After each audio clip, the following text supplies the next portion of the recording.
დილამშვიდობისა. საქართველოს პირველი არხია თქვენ უყურებთ გადაცემას პირადი ექიმი მარი მალაზონია ჟესტურ ენაზე თარგმანით. ჩვენ დღესაც ადამიანზე ვისაუბრებთ, ადამიანის ჯანმრთელობაზე, ადამიანის ცხოვრების ხარისხზე, ადამიანის ცხოვრების წესის ფაქტორებზე, ანუ ყველაფერი იმაზე, რაც ადამიანს ემსახურება, რაც ადამიანს განსაზღვრავს და ამავე დროს არის ჩვენი გადაცემის კონცეფციის საფუძველი. ეს არის ის, რაც ყველაზე მეტად გასაფრთხილებელია ჩვენ საზოგადოებაში და ეს არის ის, რისთვისაც არსებობს ჩვენი გადაცემა. და თუ ჩვენ საუბრობთ ადამიანის ორგანიზმის სხვადასხვა თავისებურებაზე, რა თქმა უნდა, დღევანდელი გადაცემა არ იქნება გამონაკლისი, მაგრამ გადაცემას დავიწყებ არა ძირითადი თემით, არამედ შეხსენებით იმისა, რამდენად მნიშვნელოვანია სხვადასხვა კვირეული, რომელიც საზოგადოების ცნობადობის ამაღლებას ემსახურება. ჩვენ უკვე გითხარით მიმდინარე კვირის დასაწყისში, რომ 30 მაისს მსოფლიო განსაკუთრებული მსურველობით ისაუბრებს მრავლობითი სკლეროზის შესახებ და ფართო საზოგადოებას გაუზიარებს იმას, რაც მტკიცებით არის დადასტურებული და რაც ახალია ამ დარგში. თუმცა ჩვენი ამოცანა არის ერთი მხრივ სიახლეების გაზიარება თქვენთვის და ეს გავაკეთეთ ჩვენი კვირის სამუშაო კვირის დასაწყისში და ამავე დროს იმის შეხსენება, რომ ნებისმიერი დიაგნოზი ცდება სამედიცინო პრობლემათა ნუსხას და ძალიან ხშირად ის სოციალურ შტრიხებს იძენს. განსაკუთრებით მნიშვნელოვანია იმის შეხსენება, რომ მიმდინარე თვე ეს არის მთლიანად ცნობადობისათვის, მრავლობითი სკლეროზის ცნობადობისათვის. კიდევ უფრო მნიშვნელოვანია იმის გახსენება, რომ ერთი თარიღია 30 მაისი თითქოს ამ მოვლენასთან დაკავშირებული, მაგრამ არა უბრალოდ ერთი დღე. არამედ ეს არის მხოლოდ საბაბი იმისთვის, რომ კიდევ ერთხელ დავფიქრდეთ, კიდევ ერთხელ გავაცნობიეროთ, რატომ შეიძლება დიაგნოზი იყოს ადამიანისთვის შესაძლებლობების შემზღუდავი. რატომ შეიძლება ესა თუ ის პრობლემა იყოს გასათვალისწინებელი არა მხოლოდ ერთი ადამიანის დიაგნოზად, არამედ როგორც ოჯახის ცხოვრების წესად. და რა უნდა იცოდეს საზოგადოებამ ამა თუ იმ პრობლემის შესახებ? სად არის ჩვენი პასუხისმგებლობა?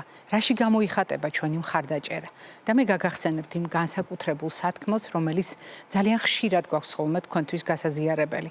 დიახ, ადამიანებს გვაქვთ შეზღუდული შესაძლებლობები.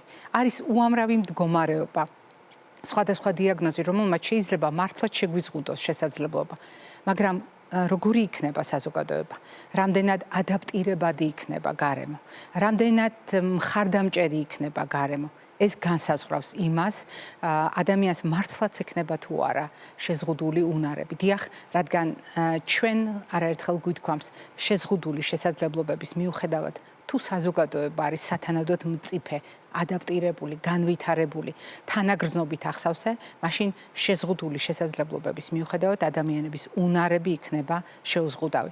ამას ემსახურება ჩვენი გადაცემის ერთ-ერთი პროექტი, რომელსაც თქვენ რუბრიკის სახით ნახულობთ ხოლმე და ამას ემსახურება დღევანდელი ჩვენი თემატური ისტორია, რომელიც ქრისტი შანავამ მოამზადა.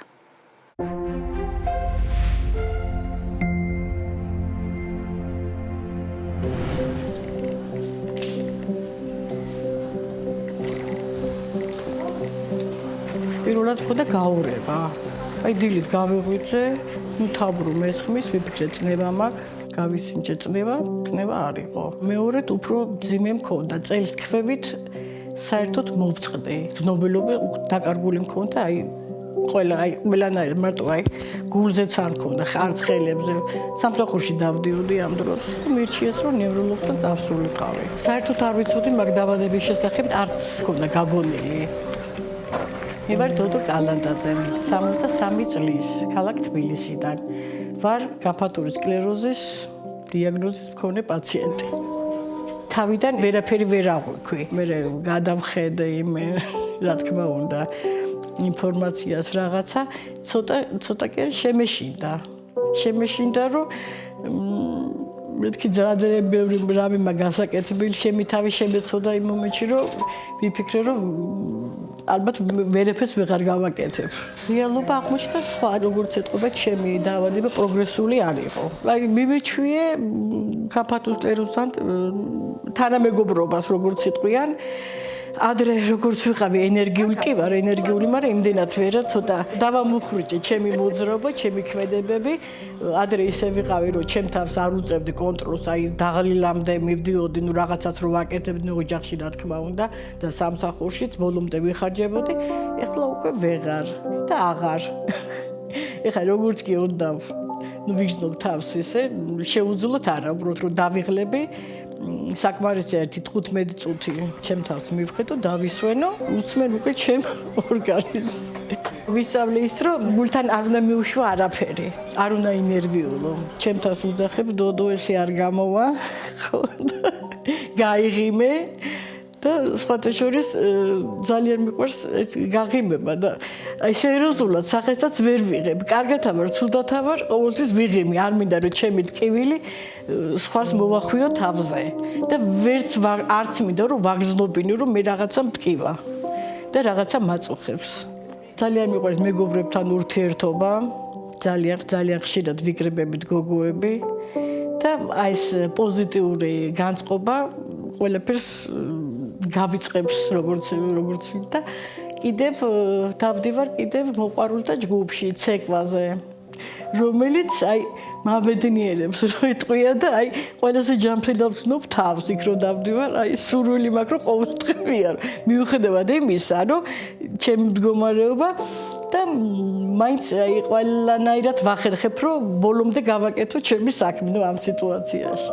მე ვეტყოდი ყველა იმ ადამიანს, ვინც ჯერ არ იცის თუ რამე სიმპტომი გამოუჩნდა 24 საათის განმავლობაში თუ არ გაიარა, აუცილებელია მიმართოს ნევროლოგს. ყველაზე დიდი ბედნიერება ქვია ამას, რა თქმა უნდა, რომ არის საშუალება წამლის ადამიანები, რომლებიც გაიგებენ ამ დიაგნოზს, თავიდან შეიძლება ცოტა, ნუ რა თქმა უნდა, ინერვიულებენ, მაგრამ იყვნენ ისეთი სულისკვეთები და ისეთი ადამიანები, როგორიც იყვნენ მანამდე, სანამ დიაგნოზს გაიგებენ. ეს არის პირველი პოზიტივი, რომელიც ამ დაავადებას მეცნაკლებად ამარცხებს და აგრძელებს ჩვეულებრივად ცხოვრებას.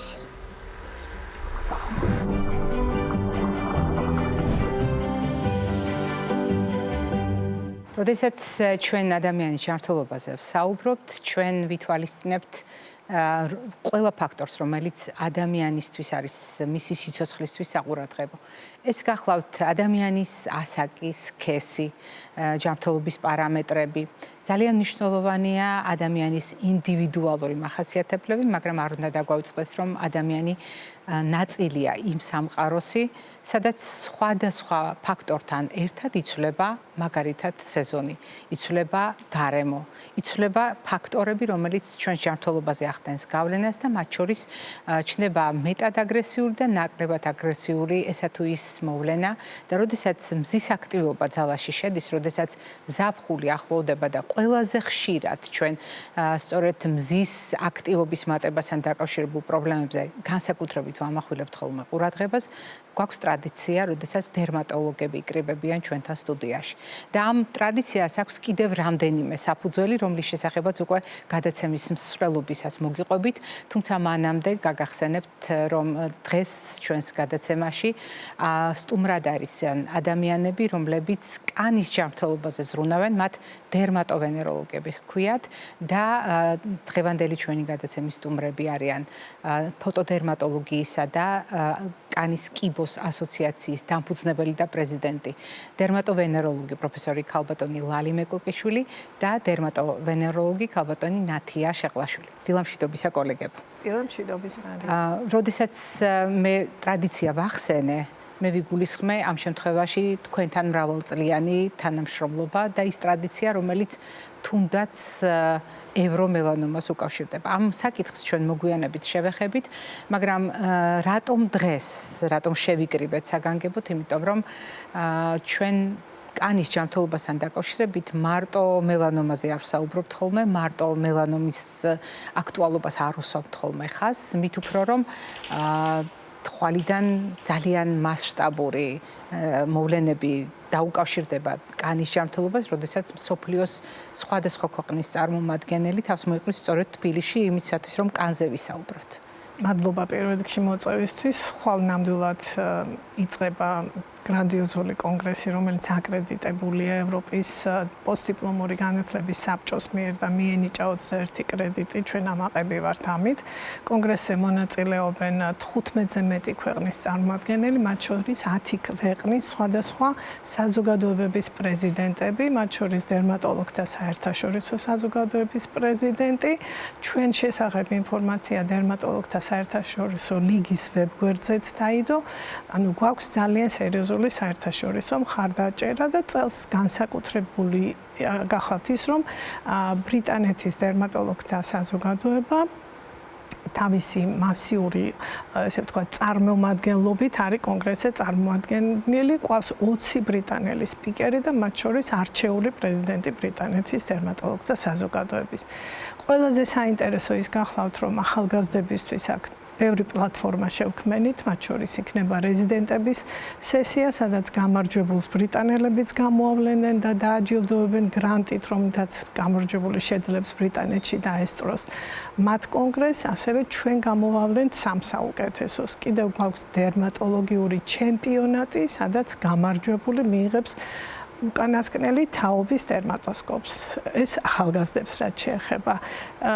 ვეხებით თითქმის ყველა თემას, კონგრესი 3 დღიანია, 5 ვორქშოპია ამ კონგრესზე, მათ შორის დერმატოონკოლოგიის, თავისი დერმატოსკოპით, დერმატოქირურგიის, ლაზერული მედიცინის, ეგზოსომების და პირველად საქართველოში იქნება ჭრილობის შეხორცების ვორქშოპი, იმიტომ რომ საქართველოში საკმაოდ პრობლემურია ჭრილობის მოვლა. აქაც ყველგან ჩართული ყავს საერთაშორისო ექსპერტები და ყავს ასევე სესიები იქნება დერმატოლოგიასა და ესთეტიკურ მედიცინაში. მოკლედ, ხვალიდან ვიწყებთ ჩვენს ამ გრანდიოზულ კონგრესს. მე შემთხვევით არ ვახსენე თარიღისა და მოვლენის შესაბამისობა, იმიტომ რომ ჩვენ ასეთი ტრადიცია გვაქვს ყოველთვის ამა თუ იმ თემას ცნობადობის დღესთან, კვირეულთან ან ცნობადობის თვესთან დაკავშირებით ვუბრუნდებით ხოლმე და ამავე დროს გვაქვს ტრადიცია, რომელიც წლიდან წლამდე გრძელდება. ეს არის სწორედ მელანომასთან დაკავშირებული ტრადიცია და რა კი მოვლენებზე და ღონისძიებებზე ვსაუბრობთ, ძალიან მნიშვნელოვანია გავიხსენოთ, რატომ გახდა ჩვენი გადაცემა ყოველწლიური ნაწილი საუბარი ევრომელანომაზე და რითია გამორჩეული ეს მოვლენები წელს, რატომ არის ასეთი მნიშვნელოვანი წელს საზოგადოება იყოს ინფორმირებული და რა არის მთავარი სათქმელი, რომელიც სწორედ ევრომელანომას, ანუ ევროპაში მელანომასთან დაკავშირებულ პრობლემებზე საუბარს უკავშირდება. გამარჯობა, მოგესალმებით, მადლობას გიხდით მოწვევისთვის. ევრომელანომა კანის კიბოსა და მელანომის ყველაზე მასშტაბური პანევროპული კამპანიაა. იგი პირველად 1999 წელს ბელგიაში ჩატარდა, 2012 წლიდან საქართველოს ფოტოდერმატოლოგიისა და კანის კიბოს ასოციაციის ინიციატივით უკვე საქართველოში ტარდება. პირველად 2012 წელს ჩატარდა კანის სკრინინგი, კიბოს სკრინინგი და უკვე მე-15 წელს მთელი საქართველოს მასშტაბით ჩატარდება უფასო გასინჯვები და მოხდება კანის სხვადასხვა ფორმების ადრეული დიაგნოსტიკა და მკურნალობა. წლევანდელი ევრომელანომის კამპანიის მიზანია, რომ სოციალურ ქსელებში, განსაკუთრებით კი ინტერნეტში განსაკუთრებით კი სოციალურ ქსელებში გავრცელებულ დეზინფორმაციას დაუპირისპიროთ ალბათ საექსპერტო პოზიცია ხომ ასეა საფუძვლებზე დაფუძნებული ინფორმაცია. დიახ და მნიშვნელოვანი კამპანია ყოველწლიურად ტარდება ხოლმე, წელს უკვე მე-15 ჩატარდება საქართველოს მასშტაბით. მე შემიძლია სიამაყით ვთქვა, რომ 2012 წლიდან ეს მოვლენა არის ჩვენს გადაცემაშიც და გამოდის, რომ უკვე მე-15 ჩვენ ამ თემაზე ვსაუბრობთ ამ გადაცემაში. რამდენი წელი გასულა და რა გრძელი გზა გამოვიარეთ ქალბატონო ლალი. და გარკვეულწილად მეც ვგრძნობ ამ სიამაყეს და მე ყოველთვის მიხარია კოლეგების წარმატება, იმიტომ რომ ძალიან ხშირად ჩვენ ერთობლივად სხვადასხვა თემასთან დაკავშირებით არის ხოლმე ღონისძიებები, რომელშიც მე მონაწილეობ ისევე როგორც ჩვენი ჩვენი კოლეგები ამჯერად ცხადია ჩემი ჩართულობა აი ამ დღევანდელი გადაცემით შემოიფარგლება, მაგრამ მნიშვნელოვანია მხარდაჭერა, რომელიც საზოგადოებიდან უნდა მიიღოს ამ წამოწყებამ. რატომ არის მნიშვნელოვანი, აი რაზედაც ახლა ნათია საუბრობდა, რომ საზოგადოებიდან იყოს მხარდაჭერილი. სად არის რისკები?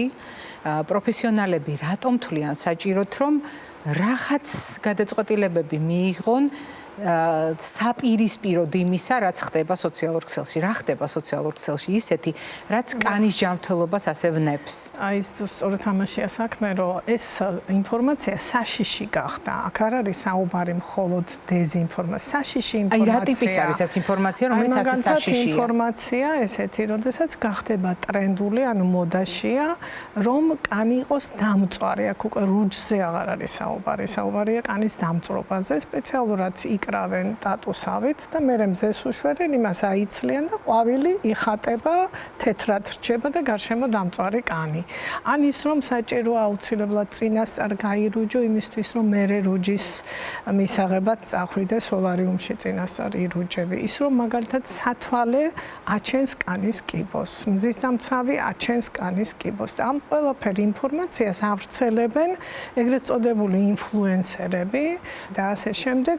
სავსეა ესეთი ვიდეოებით და ამან შეაშფოთა მთელი ევროპას. სწორედ ამიტომ მიიღეს გადაწყვეტილება, რომ წლევანდელი კამპანია დაეთმოს ამ დეზინფორმაციისთვის საწინააღმდეგო ინფორმაციის, ანუ მეცნიერებაზე დაფუძნებული ინფორმაციის დაპირისპირება, ოღონდ რაღაცნაირად თინეიჯერი უნდა აიძულო, რომ იმ ვებგვერდზე გადავიდეს, სადაც სწორი ინფორმაცია დევს და გადაწყდა, რომ ეს მხოლოდ მათ ენაზე უნდა მოხდეს, ანუ მათთვის გასაგებ ენაზე უნდა შემუშავდეს და მართლაც შემუშავდა ეს ვიდეო. ანუ არა მარტო შინაარსობრივად, არამედ ფორმითაც. ფორმა ძალიან მნიშვნელოვანია, ამაზე ჩვენ მქონდა ბელგიაში შეხვედრა და იყო საკმაოდ კამათიც, სხვადასხვა აზრები არსებობდა, თუმცა შევთანხმდით იმაზე, რომ ენა უნდა იყოს თინეიჯერების. ანუ ჩვენი აკადემიური ენა შეიძლება მათთვის იყოს მიუღებელი, ენა უნდა იყოს მათთვის გასაგები და ამან უნდა აიძულოს ის, რომ გადავიდეს მაგალითად ევრომელანომის ვებგვერდზე და იქ გაეცნოს რეალურ ინფორმაციას. და ეს საკმაოდ კრეატიული ფორმით გააკეთა ევრომელანომის ჯგუფმა. ჩვენც გადმოვიღეთ ეს ვიდეოები ითარგმნა ქართული თვითონვე უზრუნველყოს რომ შექმნილი ვიდეოები ქართული სუბტიტრებით გამზადდა და ევრომელანომის ვებგვერდზე ნათიამ გააკეთა იშრომა ძალიან ბევრი რომ ეს ეთარგმნა ვებგვერდიც ეს სუბტიტრებიც და ეს ყველაფერი გამზადებული დევს ჩვენ ხო ჩვენი სუბგვერდი გვაქვს საქართველოს ევრომელანომის გვერდზე და იქ ყველას შეუძლია შევიდეს და ნახოს ეს ვიდეოები და ინფორმაციები. როგორ ფიქრობთ, ეს საკმარისი იქნება იმისთვის, რომ აი ეს ქარიშხალი, რომელიც როგორც ქალბატონმა ვალიმ ბრძანა, საშიშია, არა თუ საყურადღებო, არამედ უკვე საშიშია კანის ჯანმრთელობისათვის განეიტრალდეს და მეორე ძალიან მნიშვნელოვანი საკითხი არის მარტო მელანომა კანის პრობლემებიდან საყურადღებოდ. შეიძლება საზოგადოებამ ჩათვალოს, რომ კი, გასაგებია, აგერ უკვე 15 წელია ამაზე საუბრობთ და სისტემატურად საუბრობთ. რატომ არის ასე საყურადღებო და გამორჩევით საყურადღებო მელანომა და მელანომის გარდა სხვა ძალიან აქტუალური პრობლემებია, რომელიც კანის ჯანმრთელობასთან დაკავშირებით უნდა იცოდეს ფართო საზოგადოება. როდესაც კანის კიბოზე ვსაუბრობთ, აუცილებელია მელანომის გარდა განვიხილოთ არამელანომური სიმსივნეებიც. რაც შეეხება მელანომას, ყველაზე აგრესიული კანის კიბოა, მაგრამ ყველაზე იშვიათად გამოვლენილი. რაც შეეხება არამელანომურ კანის კიბოებს, აქ აუცილებელია განვიხილოთ მაგალითად ბაზალური უჯრედოვანი კარცინომა, რომელიც ძალიან ხშირად გვხვდება დღესდღეობით, განსაკუთრებით საქართველოშიც ხშირად გვხვდებით, მაგრამ არ ახასიათებს, ძალიან იშვიათ შემთხვევებში ახასიათებს მეტასტაზები. ერთი შეხედვით ძალიან უვნებლად გამოიყურება კანის ზემოდან წამოწეული პაპულის სახით, წარმონაქმნის სახით, რომელიც არის მოვარდისფრო და ძირითადად ეს ამას ხვდებით ხოლმე კანის ტასაცვლისგან დაუფარავ ადგილებში, მაგალითად ცხვირზე, ყურზე, გულმკერდზე, შესაძლებელია ხელებზე ჩავხვდეთ. გარდა ამისა, აუცილებელია განვიხილოთ სქვამოზურ უჯრედოვანი კარცინომა, ანუ ბრტყელ უჯრედოვანი კარცინომა, ეს უფრო მეტად აგრესიული აგრესიული კანის სიმსივნეა და გარდა ამისა მნიშვნელოვანია განვიხილოთ პრეკანცერიც. ანუ წინამორბედი მდგომარეობა, ანუ ამ შემთხვევაში გულისხმობ აქტინურ კერატოზს, სხვადასხვა კვლევებით 10-დან 30%-ში აქტინური კერატოზი გადადის ბრტყელუჯრედოვან კარცინომაში, ამიტომ აქტინური კერატოზიც ერთი შეხედვით ძალიან უვნებლად გამოიყურება, ლაქის სახით შეიძლება შეგხვდეს სახეზე, ძირითად შემთხვევებში ხვდებით მამაკაცებში, თმისგან თავისუფალ უბნებზე, მელოტ მამაკაცებში, შესაძლებელია შევხვდეთ ლაქის სახით, რომელიც ზედაპირზე დაფარულია ქერცლის სახით, მოყვითალო ან მოვარდისფრო ან მოწითალო ქერცლის სახით. ამიტომ მელანომის გარდა მნიშვნელოვანია სხვა არამელანომური კანის სიმსივნეებით განვიხილოთ, როდესაც ვსაუბრობთ კანის კიბოზე. მელანომა ყველაზე იშვიათად ხვდებით მელანომას, მაგრამ ყველაზე აგრესიული მიმდინარეობა ახასიათებს. რაც შეეხება წლევანდელ კამპანიას, ვფიქრობ, რომ დასაწყისისთვის საკმაოდ დიდი ნაბიჯი იქნება. რადგან სოციალურ ქსელებში, როგორც ქალბატონმა ლალიმ აღნიშნა, უკვე ინტენსიურად ხვდებით დიზინფორმაციას, ევროპაში ათასობით დერმატოლოგი არის შეშფოთებული, ინტერნეტში გავრცელებული საშიში და არაზუსტი ინფორმაციის გამო და ამიტომ წლევანდელი კამპანია მიზნად ისახავს, რომ ამ დეზინფორმაციას დაუპირისპიროთ ვიდეოები, რომლებიც ადვილად აღსაქმელი იქნება თინეიჯერებისთვის. ძალიან რთული პროცესია. მე დარწმუნებული ვარ, როდესაც დამკვიდრებული წარმოდგენა უნდა შეიცვალოს.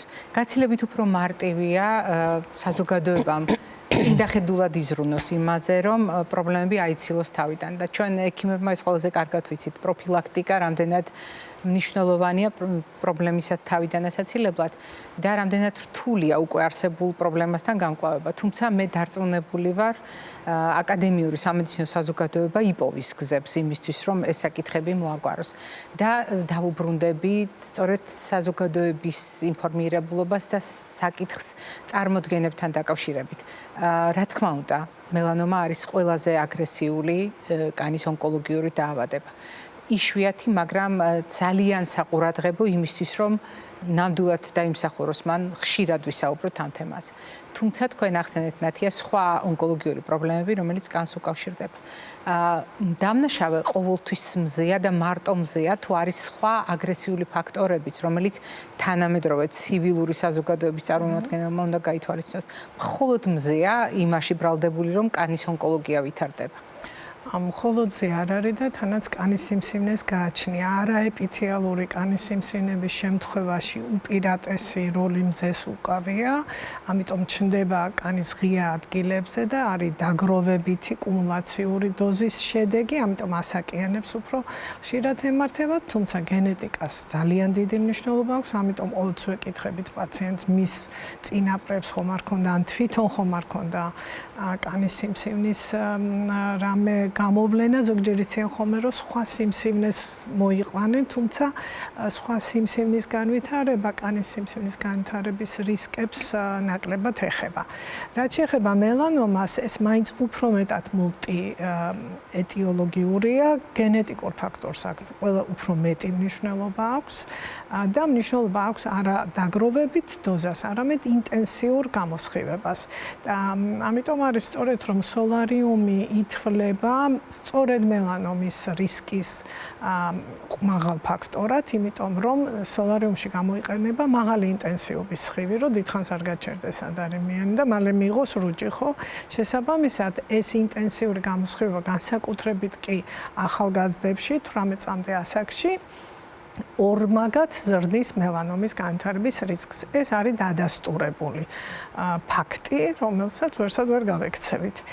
რაც შეეხება სხვა კიდე მე მაინც დავამატებდი, რომ კანის ჯანმრთელობაზე როცა ვსაუბრობ და რაც ალბათ ახალგაზრდისთვის უფრო გასაგები იქნება, ეს არის ახალგაზრდობის შენარჩუნება. შეუძლებელია კანის ახალგაზრდობის შენარჩუნება ინტენსიური მზის გამოსხმელი ცხოვრების მანძილზე მზის ესე ვთქვათ, ბოროტად გამოყენების შემთხვევაში, იმიტომ რომ მზე არის ნამდვილად ეტიოლოგიური ერთადერთი მთავარი ფაქტორი, რომელიც იწვევს კანის დაბერებას. ამიტომ ესეც გასათვალისწინებს ლაქების გაჩენას, ნაოჭების გაჩენას და დაბერებას. რაზედაც ქალბატონი ლალი საუბრობს, ეს განსაკუთრებით გასათვალისწინებელია ასაკობრივ ჭრილში. და რამდენჯერმე დღევანდელი ჩვენი საუბრის დროს ამ ფაქტორს გავუსვით ხაზი უნებურად, იმიტომ რომ როდესაც სოციალურ ქსელებში ჩნდება მცდარი ინფორმაცია და ფართოდ ვრცელდება, ამ ინფორმაციის ინტენსიურად და აქტიურად მომხმარებელი არის სწორედ ახალგაზრდა. როდესაც ადამიანი გრძელვადიან პერსპექტივაში დაბერებაზე არ ფიქრობს, ვინ არის ეს არის ახალგაზრდა, მათ შორის კანის დაბერებას. როდესაც ჩვენ ვლაპარაკობთ დღეს ესთეტიკურ ეფექტზე, თუნდაც გარუჯვის შედეგად, თუნდაც სოლარიუმში ქალბატონო ლალი, მოკლე ინტერვალში, მაქსიმალური შედეგის მისაღებად, გრძელვადიან პერსპექტივაში ვის არ აშინებს ეს ყველაფერი? ახალგაზრდას, რასაკვირველია. ამიტომ ჩვენ უნებურად გამოვყავით მაღალი რისკის ჯგუფი ინფორმაციული თვალსაზრისით, იმიტომ რომ დღევანდელი ჩვენი საუბარი არ არის არც დიაგნოსტიკაზე. დღევანდელი ჩვენი საუბარი არ არის როგორ უმკურნალოთ. ამას პროფესიონალები აკეთებენ ძალიან კარგად, როდესაც მასთან მიდის პაციენტი. მაგრამ ჩვენ საუბრობთ დღეს ფართო საზოგადოებისათვის და ფართო საზოგადოებაში აღმოჩნდა, რომ ახალგაზრდა არის უკიდურესად მოწყვლადი, როგორც ხშირად ვამბობთ ხოლმე, აი ამ ინფორმაციის მიმართ და რაც თავარია დღეს დაზარალებული ახალგაზრდა ძალიან ძნელად აფასებს იმ რისკებს, რომელიც შეიძლება მრავალი წლის მერე განვითარდეს. ახალგაზრდებისათვის რა არის კანის პრობლემების მხრიდან ყველაზე მეტად დამახასიათებელი? ისინი რაზე ღელავენ დღეს კანის პრობლემებიდან? ნაკლებად ღელავენ მელანომაზე, მაგრამ რაზე ღელავენ უფრო მეტად? გეთანხმებით, ნაკლებად ღელავენ მელანომაზე, რადგან ახალგაზრდა ასაკში ძალიან იშვიათად ჩნდება მელანომა. ისინი ძირითადად უფრო ფიქრობ ღელავენ ისეთ დაავადებებზე, რომლებიც კანზე, სახეზია მაგალითად აკნეზე, როზაციაზე, ანუ ესთეტიკურ პრობლემებს რო უქმნის. პრობლემებზე, დიახ. და არის ასევე ესეთი მითი გავრცელებული, რომ მაგალითად რუჯი, ესე ვთქვათ, აკნეს ერთ-ერთი სამკურნალო საშუალება. რეალურად ის დროებით ნიღბავს ამას, ბევრი ახალგაზრდა მზისგან დამცავის გარეშე იღებს რუჯს და ფიქრობს, რომ ესე ვთქვათ, რუჯი აკნეს გაქრობაში, ესე ვთქვათ, დაეხმარება. რეალურად ის დროებით ნიღბავს ამ მდგომარეობას, მაგრამ რუჯის გადავლის შემდეგ, როდესაც კანის ფერი ისევ უბრუნდება ნორმალურ მდგომარეობას, ისევ ჩნდება გამონაყარი. ეს ერთადერთი მიზეზით აიხსნება, რომ ცხიმოვანი ჯირკვლების ფუნქცია ითრუგუნება, როდესაც მზის ულტრაისფერი სხივების ზემოქმედების ქვეშ ვართ და შემდგომ ისევ აღდგება რუჯის გასვლის შემდეგ. როზაციის შემთხვევაში პირიქით აშკარა ხელს შემწყობა. აქ ერთ გაუსვავ ხაზს, რომ ძალიან ხშირად ვხედავ პაციენტებს შემოდგომაზე გამწვავებული აკნეთი და როცა ჩავეკითხები, ყველას აქვს გადაჭარბებულად რუჯი მიღებული ზაფხულში, იმიტომ რომ სტრესია, კანისთვის სტრესია და აკნე სტრესზე მწვავდება, ასე რომ შემოდგომაზე ყოველთვის არის ხოლმე გამწვავება უპირატეს შემთხვევაში.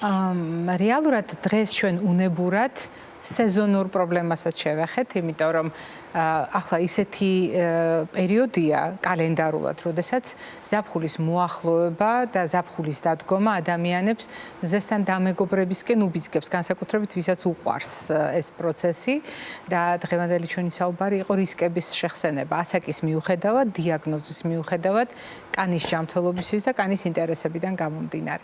ძალიან დიდი მადლობა კოლეგებო დღევანდელი სტუმრობისთვის, გისურვებთ წარმატებებს, როგორც ყოველთვის.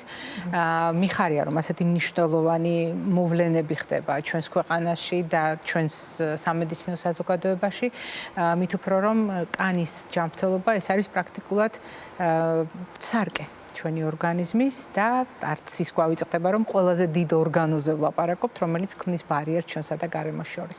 მაყურებელს შევახსენებ, დღევანდელი ჩვენი გადაცემის სტუმრები ბრძანდებოდნენ ფოტოდერმატოლოგიის და კანის კიბოს ასოციაციის პრეზიდენტი, დერმატოვენეროლოგი პროფესორი ქალბატონი ლალი მეკოკიშვილი და დერმატოვენეროლოგი ქალბატონი ნათია შეყვაშვილი. მე არ გემშვიდობებით, წინ კვებითი შუქნიშანი გველოდება.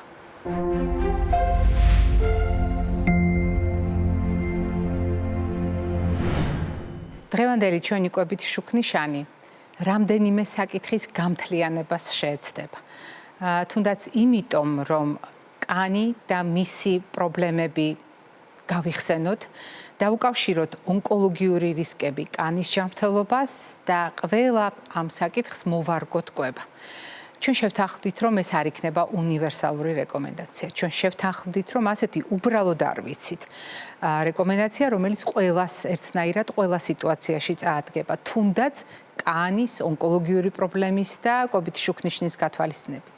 მაგრამ მიუხედავად ამისა, ჩვენ ვიცით რამდენიმე საკითხი, რომლის გაზიარება, ურთიერთგამოცდილების გაზიარება ძალიან მნიშვნელოვანი იქნება, თუნდაც იმიტომ, რომ ბევრი პრობლემა ავიცილოთ თავიდან, ან არსებული პრობლემები უკეთ მართოთ. დავიწყებ იქიდან, რაც ყველამ ძალიან კარგად იცის. ის, რომ ცხოვრების წესის ფაქტორების გათვალისწინება, ჯანსაღი ცხოვრების წესის დაცვა, ყველა ორგანოსთვის მნიშვნელოვანია, ეს უკვე ძალიან კარგად ვიცით. ვიცით ყველა. ძალიან კარგად იცის ჩვენი გადაცემის ერთგულმა მაყურებელმა, რისთვისაც ძალიან მადლობელი ვარ. მაგრამ დღევანდელ თემასთან კავშირში განსაკუთრებით საყურადღებო იქნება იმის გახსენება, რა ვიცით წონისა და თქვათ ჩვენი ყოველდღიური ცხოვრების მართვასთან დაკავშირებით. დიახ, კანის ჯანმრთელობა, კანის მდგომარეობა დამოკიდებულია ჩვენს წონაზე და ეს ელემენტარულად შეგვიძლია ავხსნათ, თუნდაც იმით, რომ წონის სტაბილურობა ეს არის მეტნაკლებად სტაბილური დატვირთვა კანის მექანიკურ გაჭიმვაზე ელემენტარულად. კიდევ უფრო მნიშვნელოვანია იმის გათვალისწინება, რომ წონის გაუთავებელი მერყეობა ეს არის დიდი გამოცდა ჩვენი კანისთვის, მომატება, კლება, ან კლება და შემდეგ აღდგენა ამ წონის და ასე შემდეგ. გასათვალისწინებელია ჭარბი წონის შემთხვევაში, სიმსუქნის შემთხვევაში და განსაკუთრებით დეფიციტური წონის შემთხვევაში ანთებითი რისკები, რომელიც აქვს მთლიანად ორგანიზმს და მათ შორის კანს. ის, რომ კანის დაბერება და წონასთან დაკავშირებული რისკები ერთმანეთთან არის გადაბმული, ესეც ძალიან კარგად ვიცით, იმიტომ რომ წონა თავის მხრივ ზრდის, მაგალითად ინსულინ რეზისტენტობის, მაგალითად შაქრიანი დიაბეტის, გულსისხლძარღვთა დაავადებების რისკს. ეს ყველაფერი თავის მხრივ აისახება კანის მდგომარეობაზე და ასე შემდეგ.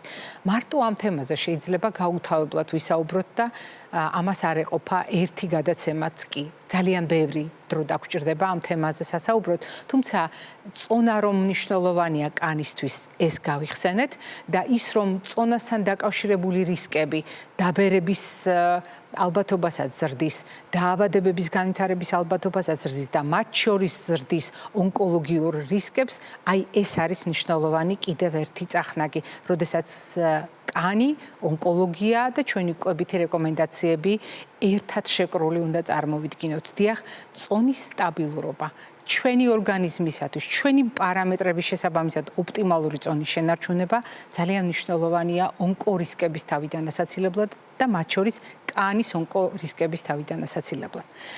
ეს რაც შეეხება მოკლედ ამ საკითხს, თუმცა წყალთან დაკავშირებით კიდევ უფრო მოკლედ გეტყვით. ეს არის ის, რაც მგონია, რომ ყველაზე კარგად ვიცით, თუნდაც იმიტომ, რომ ჯერ კიდევ 2008-9 წლებში ჩვენს გადაცემაში გაჩნდა გამჭვირვალე ჭიქა, რომელიც წყლით გაივსო და მაშინ ვთქვით, რომ ეს არის ის სასიცოცხლო სიცხე, რომელიც უნდა იყოს ყველაზე თვალსაჩინო ჩვენს ცხოვრებაში და კანი და მისი ჯანმრთელობა არის ზუსტად ის მდგომარეობა, სადაც წყლის ადეკვატურ მოხმარებას აქვს გადამწყვეტი მნიშვნელობა. ალკოჰოლი. საგანგებოდ უნდა გამოვყო ინფორმაცია ალკოჰოლის ტიპთან დაკავშირებით. სამწუხაროდ, ხშირად ვრცელდება ესა თუ ის რეკომენდაცია, რომელი ტიპის ალკოჰოლური სასმელი იქნებოდა უფრო მეტად სასარგებლო, მაგალითად კანისთვის და რატომ იქნებოდა მნიშვნელოვანი კანის ჯანმრთელობისათვის და კანის ონკორისკების თავიდან ასაცილებლად. უნდა აუცილებლად დავაზუსტო, რომ ალკოჰოლურ სასმელს აქვს თავისი ტვირთი და ალკოჰოლური სასმელი მიუხედავად იმისა, 40 გრადუსიანია, 12 გრადუსიანია თუ 6-7 გრადუსიანია, ანუ არაყია, ღვინოა თუ ლუდია, ყველა შემთხვევაში მას ასე ჰქვია ალკოჰოლური სასმელი, რაც იმას ნიშნავს, რომ მასში არის ალკოჰოლის შემცველობა. სწორედ ალკოჰოლი, როგორც ფსიქოაქტიური ნივთიერება და ნივთიერება, რომელსაც შეუძლია ორგანიზმის შემჟავება, ორგანიზმის მჟავატუტოვანი წონასწორობის დარღვევასთან ერთად მინერალური და წყლის ბალანსის ცვლილება, მას შეუძლია გარკვეული ბიოქიმიური პროცესების შეფერხება ან პირიქით სტიმულირება.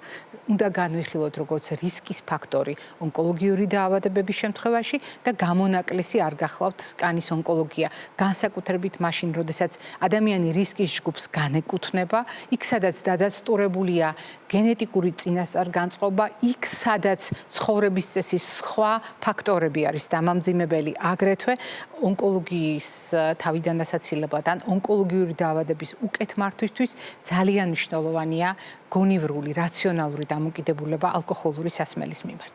ტრადიციულად ადვილად შეთვისებადი ნახშირწყლების, შაქრების ინტენსიური გამოყენება, ფუჭი კალორიების და ნულოვანი შემცველობით საკვები ნივთიერებებისა, მლაშე პროდუქტების, ტექნოლოგიურად დამუშავებული პროდუქტების, ტრანსცხიმების, ნაჯერი ცხიმების ინტენსიური დატვირთვა პროდუქტებში არის თავისთავად რისკი. ყველა ტიპის ონკოლოგიური პრობლემის შემთხვევაში, ქრონიკული დაავადებების შემთხვევაში, როგორც კანის დამაზიანებელი და ანთების ხელშემწყობი და რასაკვირველია, ეს აუცილებლად უნდა გაგვეხსენებინა დღეს. თუმცა აუცილებლად უნდა გავიხსენოთ აგრეთვე ის სივრცე, რომელიც ახლა ჩემს ზურგს უკანავებს. ეს არის ანტიოქსიდანტებით მდიდარი სივრცე. ეს არის მცენარეული ბოჭკოთი მდიდარი სივრცე. ეს არის ვიტამინებითა და მინერალებით მდიდარი სივრცე, რომელიც სასიცოცხლოდ გვჭირდება ჭირდება ჩვენს კანს, გვჭირდება ონკოლოგიური შესამცირებლად და რაც მთავარია, გვჭირდება იმისთვის, რომ კარგად გავიაზროთ ცალკე ვიტამინები და მინერალები, მაგალითად კანთან დაკავშირებით ჩვენ ხშირად ვამბობთ, რომ დიახ, ჩვენ გვჭირდება ცილის ადეკვატური მოხმარება, ჩვენ გვჭირდება მაგალითად ანტიოქსიდანტების მოხმარება, ჩვენ გვჭირდება ანთების საწინააღმდეგო პროდუქტების მოხმარება. ჩვენ ხშირად ვსაუბრობთ იმაზე, რომ დიახ, ჩვენ გვჭირდება A ვიტამინი კანისთვის, გვჭირდება C ვიტამინი, E ვიტამინი, ძალიან გვჭირდება D ვიტამინი, თუთია და ასე შემდეგ. მნიშვნელოვანია სელენის ჩართულობა ჩვენს კვების რაციონში. ჩამონათვალი გრძელია, რა სჭირდება ჩვენი კანის ჯანმრთელობას, მაგრამ ეს ყველაფერი თავს იღრის თეფშზე, რომელიც ტრადიციულად ჩნდება ჩვენს გადაცემაში, სადაც 5 ჯგუფის 5 ფერის პროდუქტებია სულ ცოტა თავმოყრილი.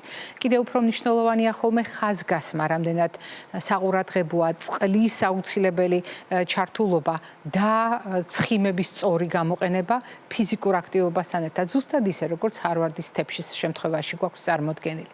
არ უნდა დაგვავიწყდეს ჩვენ ის რეკომენდაცია, რომელიც არაერთხელ გაგიზიარეთ უკვე მე სხვადასხვა გადაცემაში და დღეს მინდა კიდევ ერთხელ შეგახსენოთ ამერიკის კიბოს კვლევის ინსტიტუტის მიერ შემუშავებული ეგრეთ წოდებული ახალი ამერიკული თეფში, რომელიც გულისხმობს კვების ისე წარმოდგენას, რომ 1/3-ზე ნაკლები იყოს ცხოველური ცილის შემცველობა ჩვენს რაციონში და არანაკლებ 2/3-ისა, 2/3 და მეტი უნდა იყოს მცენარეული პროდუქტების ჩართულობა, რომელშიც იგულისხმება ცხადია ბოსტნეული, ხილი, მცენარეული წყარო ცილისა, აუცილებლად უნდა გავითვალისწინოთ მარცვალ-ბურღულეული და მხოლოდ ასეთ შემთხვევაში ჩვენ ვლაპარაკობთ ონკოლოგიური რისკის შემცირების შესაძლებლობაზე და ზოგადად ქრონიკული დაავადებების უკეთ თავიდან აცილებას. განსაკუთრებით საყურადღებო გახლავთ არა უბრალოდ ცალკეული მოდელების წარმოდგენა, არამედ საკვები პროდუქტების თვისების გახსენება, ანთების საწინააღმდეგო ეფექტი. აი ამ პროდუქტებს, რომელსაც ვხედავთ, სწორედ ჰარვარდის რეკომენდაციებით გიზიარებთ ხოლმე და გიზიარებთ წლების მანძილზე, თუნდაც იმიტომ, რომ ამ პროდუქტების როლი გავაცნობიეროთ ჩვენს ყოველდღიურ რაციონში და შეძლების დაგვარად ჩავთვოთ. თუმცა კიდევ უფრო გასაძლიერებლად ანთების საწინააღმდეგო ეფექტისა, იმიტომ რომ არის კატეგორია ადამიანების, რომელიც პომიდრის ან ციტრუსების გამოყენების შემთხვევაში სხვა ჯანმრთელობის რისკებს გულისხმობს. ასეთი კომბინაცია სხვა ანთების საწინააღმდეგო პროდუქტებისა ნიშნავს სხვა ნივთიერებების ჩართულობას, რომელიც უხვად არის მიმოფანტული კენკროვანების შემადგენლობაში. მაგალითად, ეს გახლავთ ჯანჯაფილისა და კურკუმინის შემთხვევაში ანთების საწინააღმდეგო ეფექტი. მოდით კიდევ ერთხელ განვაზოგადოთ და ეს რეკომენდაციები წარმოვიდგინოთ როგორც ის საიდუმლო, რომელიც არის დაშიფრული ჩვენს ორგანიზმში. მარტო საკვებ პროდუქტებს შეუძლია უზრუნველყოს ჩვენი კანის ჯანმრთელობა, დაცვა ონკოლოგიური პრობლემებისაგან და მაქსიმალურად უსაფრთხო ჩვენი კვებითი შუქნიშანი. არა. ჩვენ აუცილებლად უნდა გავიხსენოთ ის, რაზედაც ძალიან დიდი ხანია უკვე ყოველდღიურად ვსაუბრობ. ყოველდღიურად თუ არა, კვირაში რამდენჯერმე მაინც ეს გახლავთ ნაწლავის ჯანმრთელობა და დღევანდელი ჩვენი წარმოდგენა ადამიანის ჯანმრთელობაზე, ნაწლავის ჯანმრთელობის გარეშე შეუძლებელია. იგივე შეგვიძლია ვთქვათ კანის ონკოლოგიაზე, რადგან ნაწლავი და კანი არის პირდაპირ დაკავშირებული ერთმანეთთან ნაწლავ კანის ღერძით. და კიდევ უფრო საყურადღებო არის ის რეკომენდაცია, რომელიც უკავშირდება თანამედროვე კვლევებს და რომელიც გვეუბნება, რომ ონკოლოგიური რისკის თავიდან ასაცილებლად ძალიან მნიშვნელოვანია ხმელთაშუა ზღვის კვების მოდელი.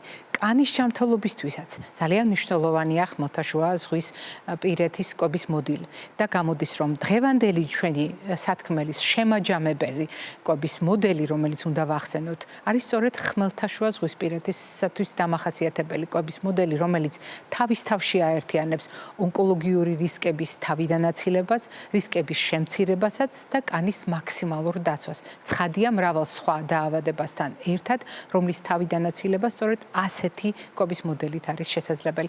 მე ამით გემშვიდობებით ჯანმრთელობას და დღეგრძელობას გისურვებთ.